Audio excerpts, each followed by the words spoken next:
Kui tahaksid otsida, kui tahaksid leida, vaikselt oma ette pingis istuda. Kui leiaksid püsivad, kui südant puudutavad, siis hakkaks kasvama midagi uudne sees. Leiub tähendus sõnade taga. Tänase kirjakoha me leiame Luuka evangeeliumi 21.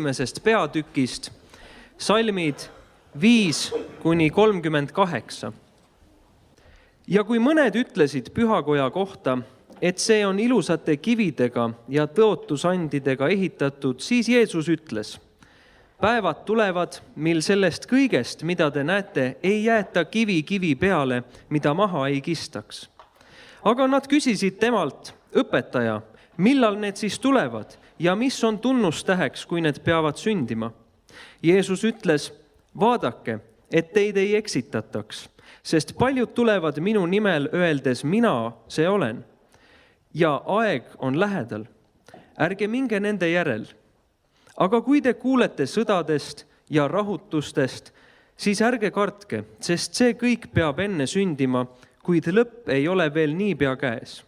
Siis ta ütles neile: rahvas tõuseb rahva vastu ja kuningriik kuningriigi vastu. Tuleb suuri maavärinaid ning kohati näljahädad ja katku ning hirmsaid ja suuri tunnustähti taevast. Aga enne seda kõike panevad nad oma käed teie külge ja kiusavad teid taga, andes teid ära sünagoogidesse ja vanglatesse. Teid veetakse kuningate ja maavalitsejate ette minu nime pärast. See annab teile võimaluse tunnistamiseks. Jätke siis meelde, et te ette ei muretseks, mida eneste eest kosta. Sest mina ise annan teile suu ja tarkuse, mille vastu ei saa seista ega rääkida keegi teie vastastest. Aga ka teie vanemad ja vennad ja sugulased ja sõbrad reedavad teid ja lasevad mõned teie seast surmata. Ning teie saate kõikide viha alusteks minu nime pärast. Ent juuksekarvagi ei saa hukka teie peast. Oma vastupidavusega kannatustes te pärite oma hinge. Aga kui te näete Jeruusalemma sõjalaagreist piiratuna, siis mõistke, et selle laastamine on lähedal. Siis need, kes on Juudamaal, põgenegu mägedele ja need, kes on linnas, mingu välja. Ja kes on maal, ärgu tulgu linna. Sest need on kättemaksupäevad, et kõik läheks täide, mis on kirjutatud. Häda neile, kes on lapseootel ja neile, kes imetavad neil päevil, sest suur kitsikus tuleb maa peale ja viha selle rahva vastu. Ja nad langevad mõõgatera läbi ja nad viiakse vangi kõigi rahvaste sekka ja Jeruusalemm jääb paganatele tallata, kuni paganate ajad saavad täis. Ja päikeses ja kuus ja tähtedes on siis tunnustähti ja maa peal on rahvastel kitsikus ja nõutus merekohina ja veevoogude pärast. Inimesed jäävad hingetuks maailma peale tulevate sündmuste kartuses ja ootuses, sest taevavägesid kõigutatakse. Ja siis nad näevad inimese poega tulevat pilve sees väega ja suure hiilgusega. Aga kui kõik see hakkab sündima, siis tõstke oma pea ja vaadake üles, sest teie lunastus läheneb. Ja ta rääkis neile võrdumi: vaadake viigipuud ja kõiki puid. Kui nad juba pakatavad, siis seda nähes te tunnete iseenesest, et suvi on juba lähedal. Nõnda ka teie, kui te näete kõike seda sündivat, tundke, et Jumala riik on lähedal. Tõesti, ma ütlen teile, see sugupõlv ei kao, kuni kõik on sündinud. Taevas ja maa hävivad, aga minu sõna ei hävi. Aga hoidke end, et teie süda ei oleks koormatud liigsöömise ega purjutamise ega argielu muredega ja et see päev ei tuleks teie peale äkitselt, otse kui linnupael, sest see tuleb kõikide peale, kes maa peal asuvad. Valvake siis igal ajal, paludes, et te oleksite väärilised põgenema kõige selle eest, mis tuleb ja seisma issanda, inimese poja ees. Aga Jeesus oli päeva ajal õpetamas pühakojas, ööseks aga läks välja ööbima mäele, mida hüütakse Õlimäeks. Ja kõik rahvas tuli varahommikul tema juurde pühakotta teda kuulama. Aamen.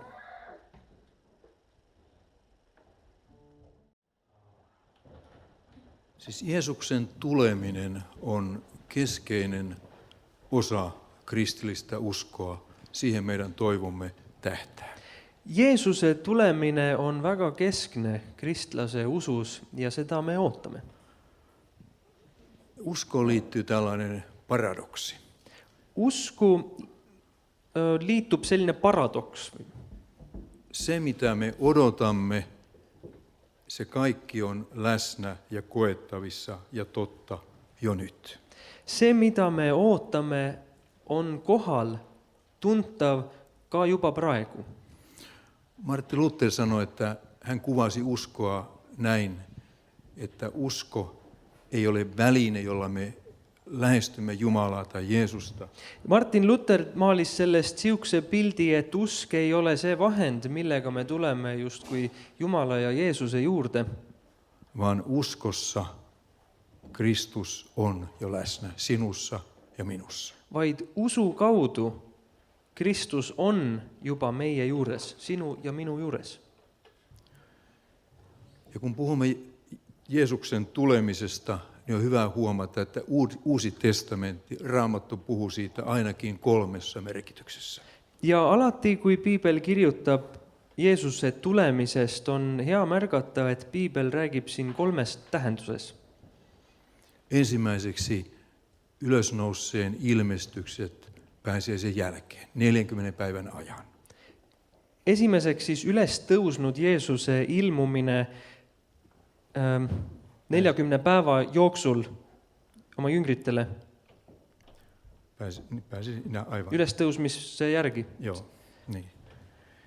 Ja toiseksi se, että hän tulee keskellemme sanassa, sakramenteissa, Pyhän Hengen välityksellä. Ja teiseks see, et ta tuleb meie juurde oma sõnas ja sakramendis ja püha vaimu kaudu. Ja lopuksi kolmanneksi hän tulee aikojen lopulla kirkkaudessa. Ja lõpuks 3, et ta tuleb aegade lõpus oma kirkkuses. Uskon tunnustuksessa sanomme on sieltä tulevat tuomitsemaan eläviä ja kuolleita. Usutunnistuses me ütleme, et tuleb sealt mõistma kohut elavate ja surnute üle. Ja uskon tunnustus päättyy sanoihin, uskomme ruumiin ylösnousemisen ja iankaikkisen elämän. Ja see lõpeb sõnadega, et usume ihu ülestõusmisse ja igavesse ellu. Ja kun me totesimme äsken, että tämmöinen lähiodotus Jeesuksen nopeasta takaisin tulosta, siis aikojen lopulla odotettiin, että se tapahtuu hyvin nopeasti ensimmäisen kristillisen sukupolven aikana jo. Ja kui me märkasime, et esimese kristliku sugupõlve ajal oodati, et see Jeesuse tagasitulek toimub nüüd ja kohe varsti meie eluaja jooksul. Ja Johanneksen evankeliumin lopussa on luettavissa luku 21. Siellä on Pietarin ja Jeesuksen välinen keskustelu. Johannese evangeeliumi lõpus peatükis 21 on Peetruse ja Jeesuse vaheline vestlus. Jeesus sanoi Pietarille, mitä se sinun kuuluu, vaikka minä tahtoisin hänen jäävän tänne siihen asti, kun tulen. Seuraa sinä minua. Ja salmis 22 Jeesus ütles talle, kui ma tahan, et ta jääb minu tulekuni, mis see sinusse puutub, sina järgne mulle. Ja jatkuu, tästä sai veljen keskuudessa alkunsa käsitys, ettei se opetuslapsi kuole. Ja 23. jätkab, siis levis kuuldus vendade seas, et too jünger ei surevatki. Jeesus ei kuitenkaan sanonut Pietarille, ettei tämä opetuslapsi kuole. Aga Jeesus ei öelnud talle, et ta ei sure. vaan hän sanoi, mitä se sinulle kuuluu, vaikka tahtoisin hänen jäävän tänne aina siihen asti, kun tulee. Vaid kui ma tahan, et ta jääb minu tulekuni, mis see sinusse puutub? Eli Johannes evankeliumissaan joutuu korjaamaan tällaista käsitystä, että Jeesus tulisi ensimmäisen kristillisen sukupolven aikana. Ehk siis Johannes peab oma evangeeliumis parandama seda väärarusaama, justkui Jeesus tuleks esimeste kristlaste eluajal. On aivan ymmärrettävää, että alkukristityt vainojen keskellä, vaikeuksien keskellä odottivat kiihkeästi Jeesuksen toista tulemista. On väga mõistetav, et algkristlased tagakiusu ja selle kohutava aja keskel ootasid peatset Jeesuse tagasitulekut. Mutta niin kuin äsken todettiin myös Pietarin kirjassa oli tämä ajatus, että Jumalalle 1000 vuotta on kuin yksi päivä kuin 1000 vuotta. Aga nagu teame, siis Jumalale üks päev on justkui 1000 aastat ja 1000 aastat nii nagu üks päev.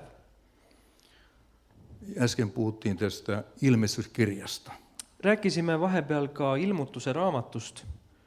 Ilmestyskirjankin ne kauhukuvat sieltä lopusta Ka ilmutuse raamatus need õuduspildid sellest lõpust on luettava ja ymmärrettävä siitä, siis tämä kirjoitettiin ilmestyskirja keisari Domitianuksen koko Rooman valtakunnassa tapahtuneen kristittyjen vainon aikana. Sealt on näha siis ja võib-olla aitab mõista see, et neid kirjutati keiser Domitianuse ajal, kui oli üleriigiline kristlaste tagakiusu aeg. On ymmärrettävä, että Johannes kirjoitti ilmestyksensä rohkaisuksi. Ja on mõistetav see, et Johannes kirjutas oma ilmutuse julgustuseks. Vaikka näyttää maailma olevan tuhoutumassa, kristityt tuhotaan, tapetaan, niin ei tule käymään. Et kuigi võib näida, just kui maailm hävitatakse ja kristlased tapetakse, siis nii ei juhtu. Vaan kaikki on sittenkin niin kauhealta kuin meistä näyttää. Kaikki on aina Jumalan käsissä. Jumala hallitsee kaikkea. Vaid et isegi ükskõik kui hull asi ei paistaks, siiski kõik olukord on Jumala kätes ja Jumala kontrolli all. Ja kuitenkin meidän täytyy sanoa, että profeetia aukeaa vasta sitten, kun se on kokonaan tapahtunut. Ja ometi me peame tunnistama, et profeteering avaneb täielikult alles siis, kui see on juhtunud. Aivan varmasti vanhan testamentin profeetat ennustaessaan esimerkiksi Messiasta eivät nähneet kaikkea, mitä niihin ennustuksiin sisältyi. Kindla peale Vana Testamendi profetid ja nende ennustused Messiast ei näe ette kõike, mida Jeesus enda eluga kaasa tõi ja mida see tema elu sisaldas. Jos ajatellaan Jesajan ehkä tunnetuinta ja selkeintä ennustusta Jeesuksesta, Messiasta, Kui mõtleme näiteks Jesaja kõige tuntumat ja selgemat ettekuulutust Messiast, Jeesusest, niin Jesajalla on kuva. siis Jesajal on pilt. Hän sanoo näin, kansa, joka pimeydessä vaeltaa, näkee suuren valkeuden. Ta kirjutab nii, et rahvas, kes kõnnib pimeduses, näeb suurt valgust. Tuskin Jesajan aikaiset ihmiset ymmärsivät, mistä on kysymys. Vaevalt, et Jesaja enda aegsed inimesed mõistsid, millest ta räägib. Kun me luemme Jesajan ennustusta, joulun profetiaa, niin me näemme selvästi, tässä puhutaan aivan varmasti Jeesuksesta, Messiasta. Aga kui meie loeme seda Jesaja ennustust ja profeteeringut, siis me näeme väga selgelt, et siin räägitaksegi Jeesusest. Eli profetian voi ymmärtää kokonaan, koko syvyydessään vasta, kun se on toteutunut. Ehk siis profeteeringut võib mõista täielikult alles siis, kui see on täitunud. Viimeisiin aikoihin, viimeisiin tapahtumiin, Viimastel aegadel niihin sisältyy paljon meiltä salattua.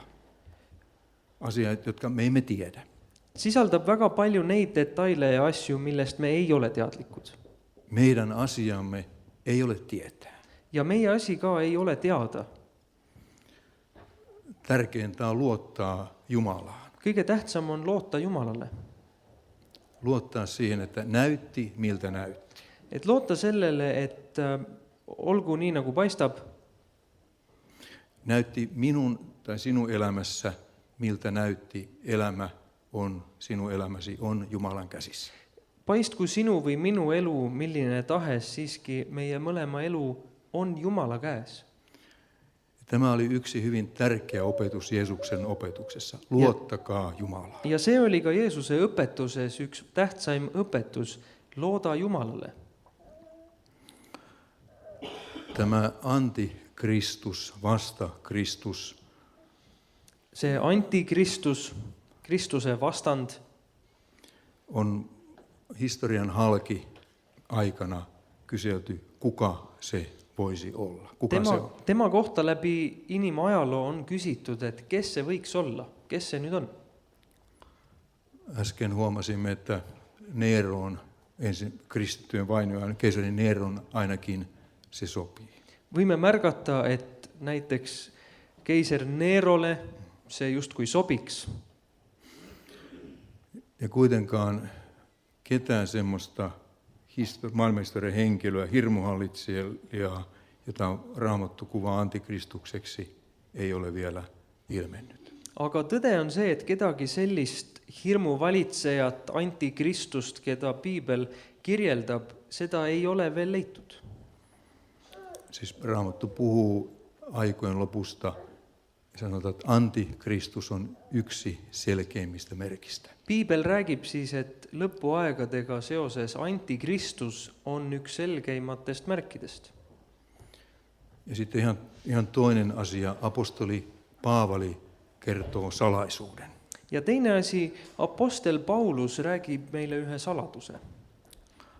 Paavali, itse juutalainen, kärsi siitä, että juutalaiset eivät ottaneet sanoma Jeesuksesta vastaan. Paulus ise, kes oli juut, siis kannatas ka selle all, et juudid ei võtnud sõnumit Jeesusest vastu.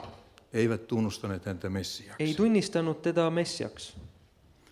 Roomalaiskirjassaan, Paavalin viimeisessä kirjassa, hän kertoo salaisuuden. Kirjas roomlastele Pauluse viimases kirjas ta räägib ühe saladuse. Hän sanoo, että aikojen lopulla Israelin kansa, juutalaiset kansakuntana kääntyvät Jumalan puoleen, tulevat kristityiksi, hyväksyvät Jeesuksen. Ta räägib, et viimasel ajal juudid, Iisraeli rahvas, pöördub Jumala poole ja tunnistavad Jeesust Messiaks. Ja lopetan tämän Paavalin mielestäni ehkä keskeisimpään sanomaan hänen, kun ajatellaan aikaa, niin Paavalin keskeisimpään ajatukseen. Tahan lõpetada Pauluse ühe kõige kesksema ja olulisema mõttega. Hänelle on, niin kuin jutussa todettiin, 2 maailman aikaa olemassa. Et temale on nagu 2 maailma aega siis olemas. Aika ennen Kristusta, aika Kristuksen jälkeen. Aeg enne Kristust ja aeg pärast Kristust. Ja tämä jako on kaikkein ratkaisevin ja tärkein. Ja see ajajaotus on kõige otsustavam ja kõige tähtsavam. Paavali yhä uudestaan tuo esille sen, että tämä uusi maailman aika on jo alkanut Kristuksen ylösnousemuksessa. Ja Paulus ikka ja jälle toob esile selle, et see uus maailma aeg on alanud Kristuse ülestõusmisega. Ja hän opettaa hyvin selvästi, että te olette siirtyneet, myös te olette siirtyneet tähän uuteen maailman aikaan, kun teidät on kastettu Kristukseen. Ja ta õpetab väga selgelt, et igaüks teist on samuti siirdunud või liikunud sellesse uude maailma aega läbi ristimise. Eli tässä tapahtumassa, meistä niin mitättömässä pienessä tapahtumassa, kasteessa, ihminen on liitetty Kristukseen. Nii et võib-olla pealt näha sellises väikeses sündmuses või tegevuses nagu ristimine, inimene on liikunud ühest ajast teise. Ja siinä kasteessa ihminen on jo siirtynyt kuolemasta elämään. Ja selles ristimises inimene on liikunud juba surmast ellu. Eli kristitty elää yhteydessä uskossa Kristukseen jo ylösnousemuselämää. Ehk siis kristlane elab juba praegu usus Jeesusesse oma ülestõusmiselu. Kristitylle kuolema on oikeastaan vain portti iankaikkiseen elämään, siihen elämään, joka on jo alkanut kasteessa Kristukseen. Ja kristlase jaoks surm on ainult justkui värav igavesse ellu, mis on alguse saanud juba ristimisel. Ja kristitty siis ei odota maailman loppua, Ja kristlane seega ei oota maailma lõppu, vaan hänet on yhdistetty Kristukseen, ylösnousemukseen. Hän odottaa, kaipaa pääsyä Kristuksen luo. vaid teda on juba liidetud Kristusesse ja ta ootab pääsemist Kristuse juurde. Eli ylösnousemuksen voimat vaikuttavat jo kristityssä. Ja siinä mielessä voi sanoa, että niin kuin Jeesus sanoo, joka uskoo minuun, ei ikinä kuole. Ehk siis ülestõusmise väed juba praegu mõjutavad kristlase elu ja nii nagu Jeesus on öelnud, kes usub minusse, elab igavesti. Eli milloin tämä aika loppuu, on oikeastaan sivuseikka. Ei ole tärkeää. See, et meile see aeg lõpeb, see on nagu lihtsalt kõrvaline asi. Ei niitä tarvitse miettiä. Seda me ei pea mõtlema millal. Tärkeää on se, että me uskomme, olemme uskon yhteydessä Kristukseen. Tähtis on see, et me oleks usu osaduses Kristusega. Olemme siis siirtyneet jo kuolemasta elämään. Nii oleme juba liikunudki surmast ellu. Ja Luther sanoo, kun häneltä kysyttiin, että mitä tekisit, jos tietäisit, että maailmanloppu tulee huomenna. Ja Luther ütles, kui temalt küsiti, mida sa teeksid, kui maailma lõpp tuleks homme. Ja niin kuin tiedätte, hän sanoi, tänään minä istuttaisin omenapuun. Ja ta ütles, täna ma istutaksin õunapuu. Jumalan valtakunta on pelkästään ja vain Jumalan toiminnan tulosta. Jumalan valtakunta tulee Jumalan toiminnan kautta. Jumala riik on ainult Jumala enda töö tulemus ja see tuleb ka tema enda aja arvamise järgi.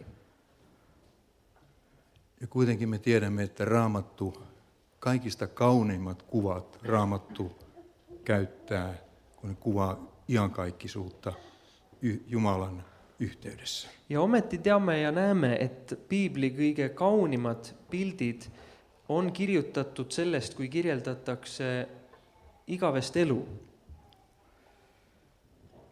Jeesus puhuu meille luottamuksesta, siitä, että teidän vapautuksenne on lähellä. Jeesus räägib meile sellest lootusest, et meie vabadus on lähedal.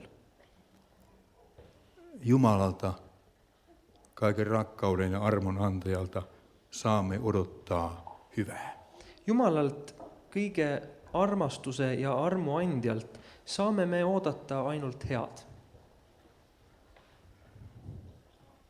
Päätän tuttuun Raamatun kohtaan Johanneksen evankeliumin luku 3:16.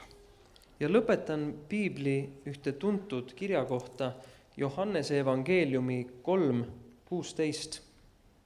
Kun me ajattelemme iankaikkisuutta, näitä viimeisiä tapahtumia, Kui me mõtleme igavikule ja nendele viimastele sündmustele, on hyvä ajatella niitä tämän Jeesuksen sanan lävitse. on neid hea mõelda ja vaadata läbi Jeesuse enda sõnade. Niin on Jumala maailman rakastanut, että hän antoi ainokaisen poikansa, ettei yksikään, joka hänen uskoo, hukkuisi, vaan saisi iankaikkisen elämän. Sest nõnda on Jumal maailma armastanud, et ta oma ainusündinud poja on andnud, et ükski, kes temasse usub, ei hukkuks, vaid et tal oleks igavene elu.